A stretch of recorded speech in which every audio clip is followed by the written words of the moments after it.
চট্টগ্রাম বিশ্ববিদ্যালয় কেন্দ্রীয় ছাত্র সংসদ চাকসু নির্বাচন আজ। ভোট গ্রহণের সব প্রস্তুতি সম্পন্ন, ক্যাম্পাস জুড়ে 4 ধাপের নিরাপত্তা। রাজধানীর মিরপুরে পোশাক কারখানা ও কেমিক্যাল গুদামে আগুন নিয়ন্ত্রণে, 16 জনের প্রাণহানি, স্বজনদের আহাজারিতে আশপাশ ভারী। পিআর পদ্ধতিতে নির্বাচনের দাবিতে কিছু দলের আন্দোলন গ্রহণযোগ্য নয় বলেছেন মির্জা ফখরুল। জাতীয় নির্বাচনের আগে গণভোট না দিলে হুঁশিয়ারি জামায়াতের। প্রবাসীদের রেমিটেন্স ছাড়া অভ্যুত্থান পরবর্তী সরকারের টিকে থাকা কঠিন হতো বললেন প্রধান উপদেষ্টা। একজনকে ফেরত পাঠালে 2 জন নিতে ইতালি সরকারকে অনুরোধ।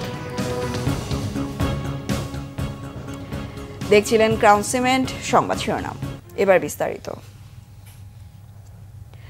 শুরুতেই চট্টগ্রাম বিশ্ববিদ্যালয়ের কেন্দ্রীয় ছাত্র ও হল সংসদ নির্বাচনের খবর। চট্টগ্রাম বিশ্ববিদ্যালয়ের শিক্ষার্থীদের দীর্ঘ অপেক্ষার অবসান ঘটিয়ে কেন্দ্রীয় ছাত্র সংসদ, চাকসু, হল ও হোস্টেল সংসদ নির্বাচন আজ। উৎসব মুখর পরিবেশে ভোট হবে বলে আশা বিশ্ববিদ্যালয় কর্তৃপক্ষ ও নির্বাচন কমিশনের। নির্বাচন ঘিরে নেওয়া হয়েছে কড়া নিরাপত্তা ব্যবস্থা। সকাল 9টা থেকে বিকেল 4টা পর্যন্ত একটানা চলবে ভোট গ্রহণ। বিশ্ববিদ্যালয়ের ব্যবসায় প্রশাসন অনুষদ, সমাজ বিজ্ঞান অনুষদ, বিজ্ঞান অনুষদ, কলা ও মানববিদ্যা অনুষদ ও প্রকৌশল অনুষদের 15টি কেন্দ্রে মোট 60টি কক্ষে ভোট গ্রহণ অনুষ্ঠিত হবে। নির্বাচনে ব্যবহারের জন্য প্রস্তুত রাখা হয়েছে 300টি স্বচ্ছ ব্যালট বাক্স এবং 700টি গোপন বুথ। এছাড়া দৃষ্টি প্রতিবন্ধী শিক্ষার্থীদের জন্য চাকসু ভবনে আলাদা ভোট কেন্দ্র রাখা হয়েছে। চাকসু নির্বাচনে ভোটারদের কেন্দ্রীয় সংসদ ও হল সংসদ মিলিয়ে মোট 40টি ভোট দিতে হবে। এর মধ্যে কেন্দ্রীয় ছাত্র সংসদের 26টি ও হল সংসদের 14টি পদে ভোট দিতে সময় নির্ধারণ করা হয়েছে সর্বোচ্চ 10 মিনিট। ফলে একজন শিক্ষার্থীকে গড়ে প্রতি 20 সেকেন্ডে একটি করে ভোট দিতে হবে। তবে ভোটাররা পর্যাপ্ত সময় নিয়ে ভোট দিতে পারবেন বলে জানিয়েছে নির্বাচন কমিশন। রাজধানীর মিরপুরের শিয়ালবাড়িতে একটি পোশাক কারখানা ও রাসায়নিক গুদামে আগুনে পর্যন্ত 16 জনের মৃত্যুর খবর নিশ্চিত করেছে ফায়ার সার্ভিস। রাত 2টার দিকে আগুন নিয়ন্ত্রণে আসে বলে জানান ফায়ার সার্ভিসের মহাপরিচালক। এদিকে নিহতদের পরিবারকে 1 লক্ষ টাকা করে সহযোগিতা করার কথা জানিয়েছেন বিএনপির সিনিয়র যুগ্ম মহাসচিব রুহুল কবির রিজভী। শুভ মাহফুজের রিপোর্ট। রাজধানীর মিরপুরের রূপনগরে অনুমোদনহীন কেমিক্যাল গোডাউনের ভয়াবহ আগুনে ঝরে গেছে 16টি তাজা প্রাণ। হতাহত ও নিখোঁজদের স্বজনদের আহাজারিতে ভারী হয়ে উঠেছে আশপাশের এলাকা। রাকিব বাইরান 2 লাখ খাইতে মিল্লা রাকিব কই গেছে অনেক রিস্কা দিতে আর পাইলাম। যে অবস্থা অনেক মানুষ মজা গেছে, অনেক মানুষ অনেক কথা কইতে আছে। আমি কান্নাকাটি করতেছি, আমার ছেলে অফিসে গেছে, অফিসে থেকে এখনো বের হইলো না। বেলা কয়টা বাজে, 2টা 3টা বাজে যেতেছে, লাঞ্চ বাজে নাই। আমার ছেলেরা খুঁজছেন না, ছেলেরা আমি ফোন দিছি, আমি যাবো, তুমি কই আছো? বাবা আমি ফিটের ভিতরে আছি, কিন্তু বাড়িতে পারতাছি না, আগুনে জ্বালা। রাত 1টার ব্রিফিংয়ে ফায়ার সার্ভিস মহাপরিচালক ব্রিগেডিয়ার জেনারেল মোহাম্মদ জাহেদ কামাল জানান, আগুন নিয়ন্ত্রণে আসলেও তখনও পুরোপুরি নেভেনি। ধোঁয়াটা উঠছে কারণ ওখানে কেমিক্যাল আছে। আমরা দেখার চেষ্টা করেছি, আমরা একটু সময় নিব। কারণটা হচ্ছে ওখানে প্রচুর কেমিক্যাল আছে এবং এটা কম্বিনেশনটা বিভিন্ন ধরনের। তো যেহেতু কেমিক্যাল দুর্ঘটনা কিন্তু ফেস করতে হয়, একটু সময় নিয়ে কিছু প্রোটোকল আছে, সেগুলো আমরা মেনে চলতেছি সময় দিয়ে। এটা হয়তো কয়েকদিন সময় লাগতে পারে। এটা কালকে সকালে আমরা আমাদের একটা বুয়েটের প্রতিনিধি দলও আনবো, ওনাদের মাধ্যমেও আমরা ব্যাপারটা দেখব। ফায়ার সার্ভিসের পক্ষ থেকে বারবার প্রচার ও নির্দেশনা দেওয়ার পরও কেমিক্যাল গুদাম স্থাপনের বিষয়ে সতর্কতা মানা হচ্ছে না বলেও জানান এই কর্মকর্তা। আমরা ফায়ার সার্ভিসের পক্ষ থেকে আমরা উদ্ধার করছি, প্রচারণা করছি, সবই ঠিক আছে, কিন্তু সমাজকেও এগিয়ে আসতে হবে। এর আগে রাত 12টায় অগ্নিকাণ্ডের স্থান পরিদর্শন করেন বিএনপি সহ বিভিন্ন রাজনৈতিক দলের নেতাকর্মীরা। আগুনের ঘটনার সুষ্ঠু তদন্তের আহ্বান জানান বিএনপির সিনিয়র যুগ্ম মহাসচিব রুহুল কবির রিজভী।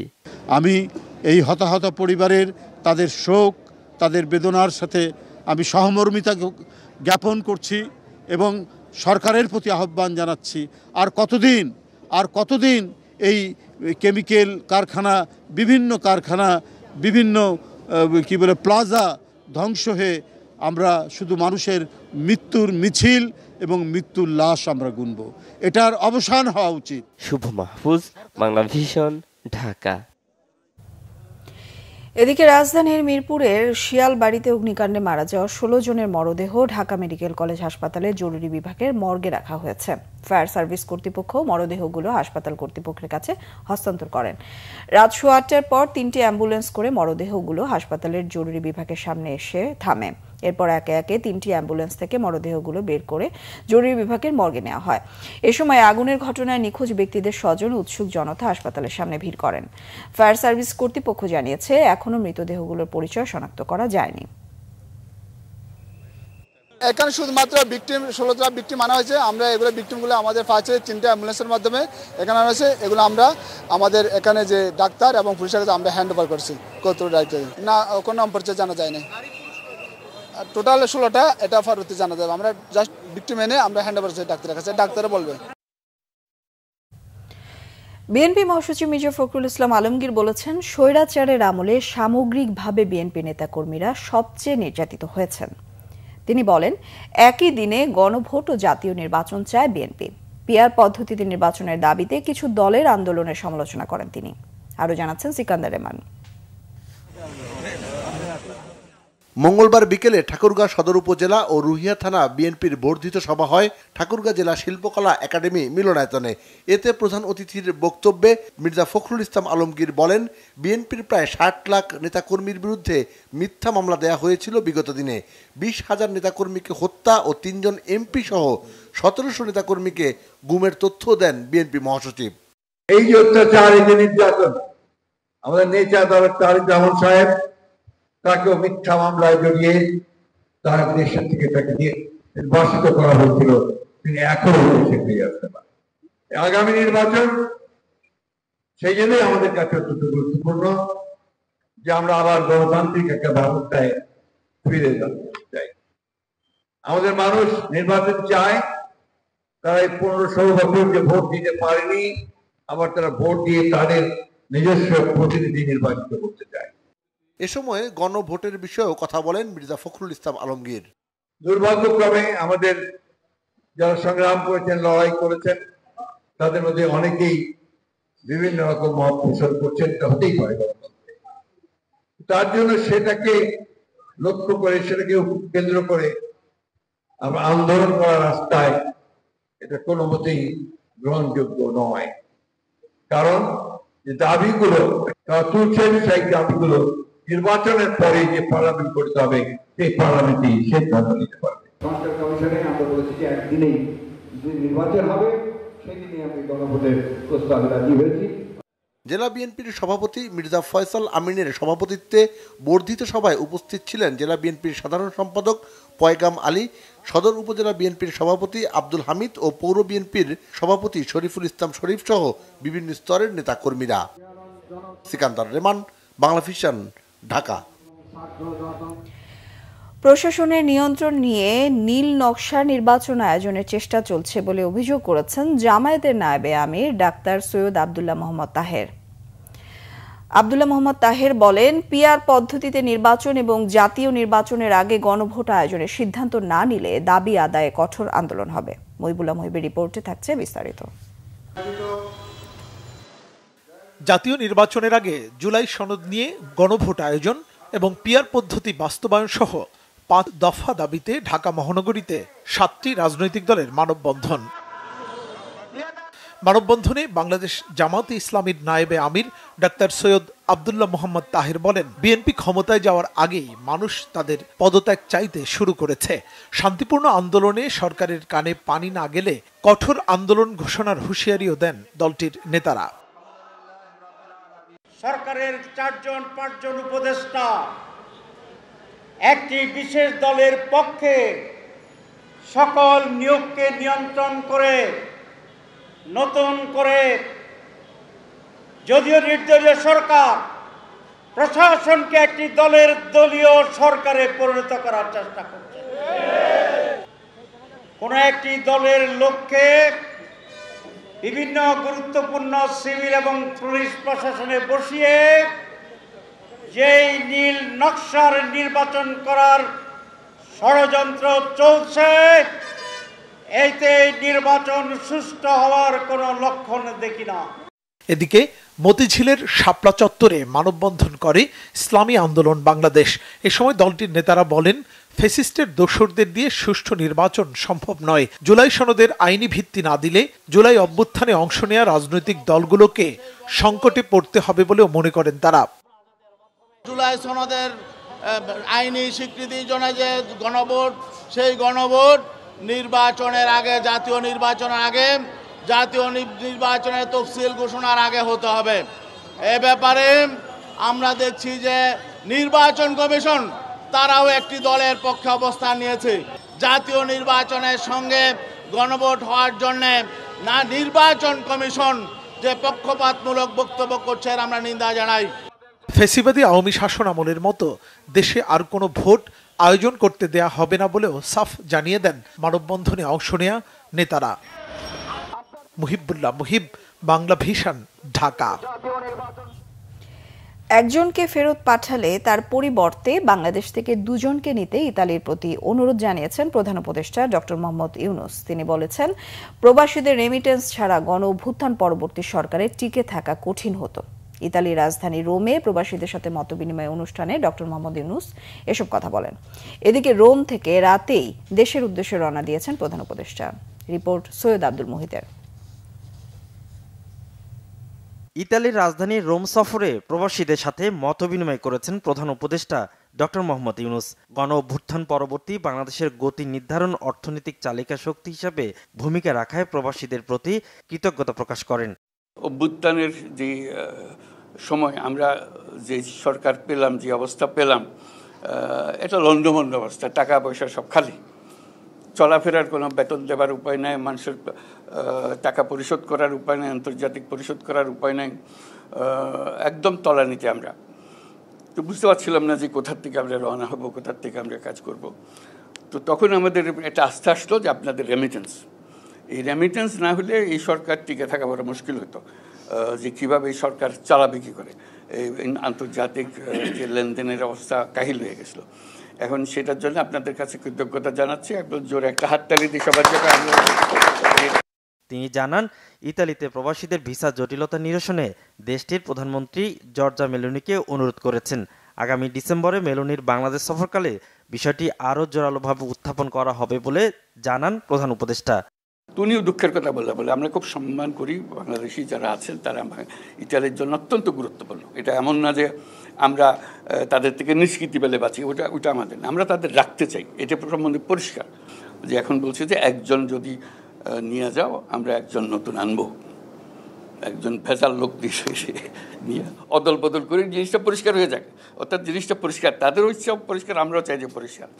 তো ওখানে একজনের পরিবর্তে একজন হবে না, একজনের পরিবর্তে দুজন হবে, এগুলো নিয়ে আমরা একটা আলাপ করছি যে কি করা যায়। এটা নিষ্কৃতি, এটার থেকে নিষ্কৃতি পেতে হবে। এটা রোম শহরের উন্নতিতে প্রবাসী বাংলাদেশিদের কঠিন পরিশ্রমের কথাও উল্লেখ করেন প্রধান উপদেষ্টা। এর আগে বিশ্ব খাদ্য কর্মসূচির ভারপ্রাপ্ত নির্বাহী পরিচালক প্রধান উপদেষ্টার সাথে সাক্ষাৎ করেন। বাংলাদেশে আশ্রয় নেয়া 13 লাখ রোহিঙ্গার খাদ্য সহায়তা জোগাতে প্রতিশ্রুতির কথা জানায় তারা। সৈয়দ আব্দুল মুহিত, বাংলা ভিশন, ঢাকা। 19 অক্টোবরের মধ্যে এনসিপি প্রতীক না নিলে সিদ্ধান্ত নেবে নির্বাচন কমিশন, জানিয়েছেন ইসি সচিব আক্তার আহমেদ। গতকাল দুপুরে নির্বাচন কমিশনে সাংবাদিকদের তিনি এমন তথ্য জানান। ইসি সচিব জানান, বিধিমালায় না থাকায় জাতীয় নাগরিক পার্টিকে শাপলা প্রতীক দেওয়ার সুযোগ নেই। 19 অক্টোবরের মধ্যে ইসির তফসিলের মধ্যে থাকা প্রতীক বেছে নিতে হবে এনসিপিকে। তা না হলে কমিশন নিজ বিবেচনায় এনসিপিকে প্রতীক বরাদ্দ দিয়ে দেবে। বলেন, এনসিপির সঙ্গে আলোচনা হয়েছে, তারা ইসির কাছে ব্যাখ্যা চেয়েছে, কমিশন তা দিয়েছে। শাপলার বিষয়ে ইসি আগের অবস্থানেই আছে বলে জানান আক্তার আহমেদ। প্রবাসী ভোটারদের বিষয়ে কাজের অগ্রগতি আছে জানিয়ে তিনি বলেন, পুরনো 11টি দেশের সঙ্গে নতুন করে আরও 4টি দেশে ভোটার হালনাগাদ শুরু হবে। এছাড়া নভেম্বরের প্রথম সপ্তাহে ভোট দেওয়ার অ্যাপ লঞ্চ করার আশা করা হচ্ছে। এদিকে জাতীয় নাগরিক পার্টি এনসিপির উত্তরাঞ্চলের মুখ্য সংগঠক সার্জিস আলম বলেছেন, যে নির্বাচন কমিশন অন্যায়ভাবে একটি দলকে মার্কা থেকে বঞ্চিত করতে পারে, সে নির্বাচন কমিশন কখনো স্বাধীন, সুষ্ঠু ও নিরপেক্ষ নির্বাচন দিতে পারে না। গতকাল সন্ধ্যায় জাতীয় নাগরিক পার্টির ময়মনসিংহ জেলার সাংগঠনিক সমন্বয় সভায় প্রধান অতিথির বক্তব্যে তিনি এমন মন্তব্য করেন। সার্জিস আলম বলেন, টাকার বিনিময়ে মনোনয়ন দেওয়ার যে সংস্কৃতি চলছে সেই দূষিত সংস্কৃতিতে যেতে চায় না তার দল। প্রতিটি আসনে প্রার্থী দেওয়ার লক্ষ্যে সাংগঠনিকভাবে এনসিপি কাজ করে যাচ্ছে বলেও জানান দলটির অন্যতম এই নেতা।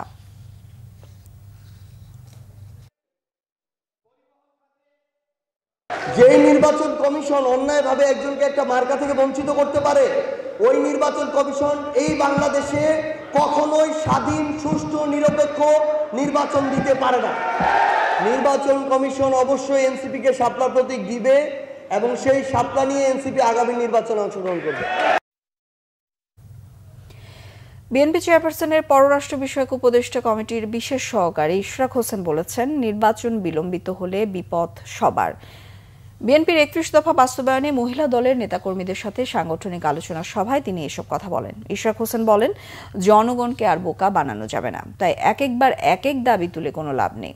বিএনপি প্রতিষ্ঠা লগ্ন থেকেই জনগণের ক্ষমতায় বিশ্বাস করে, তাই ভোটে যে রায় আসবে তাই বিএনপি মেনে নেবে বলে মন্তব্য তার। বলেন, ডামি কিংবা রাতের ভোটে নির্বাচনের কথা ভুলে গেলে চলবে না। 16 বছরের দেশে যে গুম, খুন, নির্যাতন চলেছে তাও স্মরণ রাখতে হবে।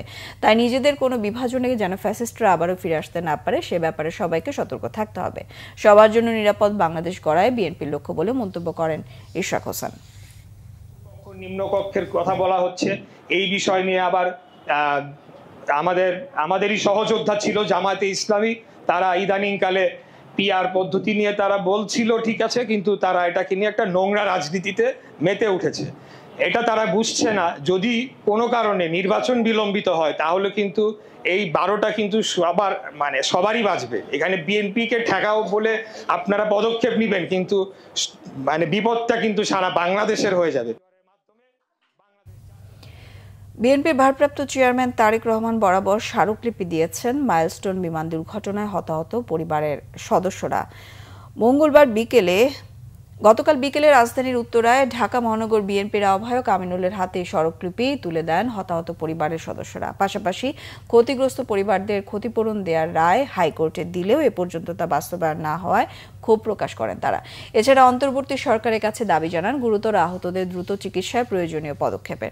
এ সময় বিএনপি সর্বদা হতাহত এসব পরিবারের পাশে আছে, থাকবে বলে প্রতিশ্রুতি দেন ঢাকা মহানগর উত্তর বিএনপির আহ্বায়ক আমিনুল ইসলাম। আশ্বস্ত করেন দলের পক্ষ থেকে নেওয়া হবে যথাযথ পদক্ষেপ। অনুষ্ঠানে ঢাকা মহানগর উত্তরের সদস্য সচিব মোস্তফা জামান সহ অন্যান্য নেতারা উপস্থিত ছিলেন। কোর্টে জামিনপ্রাপ্ত ব্যক্তিদের জামিন প্রক্রিয়া সহজ করতে অনলাইন বেল সিস্টেম চালু করতে যাচ্ছে আইন মন্ত্রণালয়, জানিয়েছেন আইন, বিচার ও সংসদ বিষয়ক উপদেষ্টা ডক্টর আসিফ নজরুল।